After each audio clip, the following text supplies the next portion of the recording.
Today we will discuss the drugs in obstetrics and gynecology. So this is kept usually as a 5 marks station for undergraduates. So what are the drugs we will be discussing? We will be discussing about magnesium sulfate, oxytocins, iron sucrose, enoxaparin, contraceptives, drotin, valthamate and betamethasone. First we will take the magnesium sulfate. Its other name is Epsom salt, which is the dry form of magnesium sulfate, but here we are using a 50% weight by volume. So 1 gram in 2 ml, that is the concentration which we are using. So how does it act? It basically decreases the acetylcholine release from the nerve endings and it decreases the motor end plate sensitivity to acetylcholine.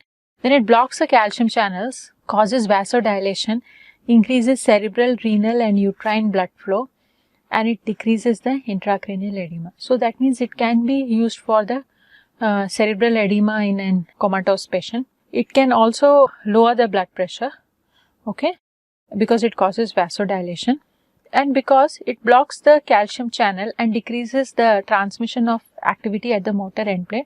It helps in prevention of convulsions. So since it blocks the calcium channels, it cannot be used along with the other hypotensive agents like nifedipine. So magnesium sulfate should not be given if the patient is on calcium channel blockers, or we have to stop calcium channel blockers then give the magnesium sulfate. So it decreases the acetylcholine release from the nerve endings and decreases the motor end plate sensitivity to acetylcholine. So we have got these, how many ampules we have to break? We have to break 14 ampules. So 4 ampules are kept here. This will be given IV and 10 ampules are kept here. These will be given IM in the right and left gluteal region. So for giving it IV, this it is 50% weight by volume. Each contain 1 gram. So 1 gram in 2 ml. So this total will become 8 ml. So 8 ml plus 12 ml of diluent. So sterile water we can use. So sterile water if you add, so it total volume become 20 ml and the amount of magnesium sulfate in that will be 4. So 4 grams in 20 ml after you add 12 ml water to this 8 ml of solution. So it becomes 20%. So what was 50% in the ampule, you make it 20%. So take 120 ml syringe, draw 4 ampules of magnesium sulfate which is 50% weight by volume, 8 ml containing 4 grams in 4 ampules, and then add 12 ml of sterile water to make it 20% and then give it IV slow over 5 minutes. This is called as intravenous loading dose.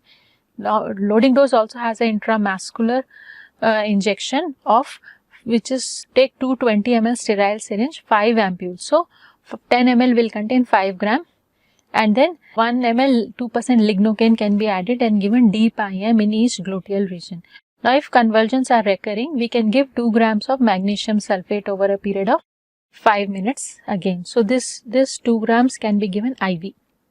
So 4 we have already given IV, and if the patient's convulsions doesn't stop, we can give 2 gram IV after 15 minutes.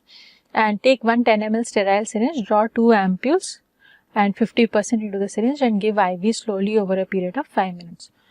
Now coming to the monitoring. So after every 4 hourly we have to give the maintenance dose. But before giving the maintenance dose, we have to check the respiratory rate, tendon reflexes, urine output.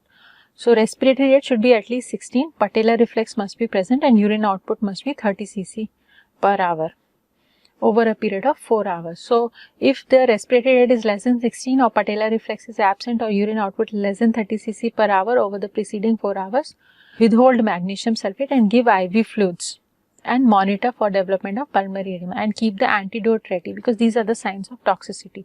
So if the respiratory rate is low, we have to start assisted ventilation with bag and mask, and antidote is calcium gluconate. So there is something called rule of 10. So 10 ml of 10% over 10 minutes slowly, and the respiration, and it will begin to antagonize the effects of the magnesium sulfate.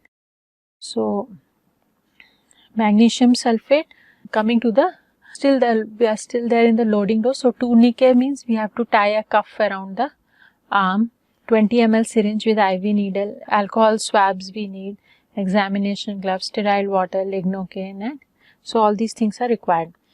Now maintenance dose, just 5 grams plus 1 ml lignocaine every 4 hours into the alternate gluteal region. So take 20 ml syringe and draw 5 ampules, that will be 5 gram, add 1 ml of 2% lignocaine and verify, and then give deep IM in the alternate and continue the treatment for 24 hours after delivery or last convulsion, whichever occurs later.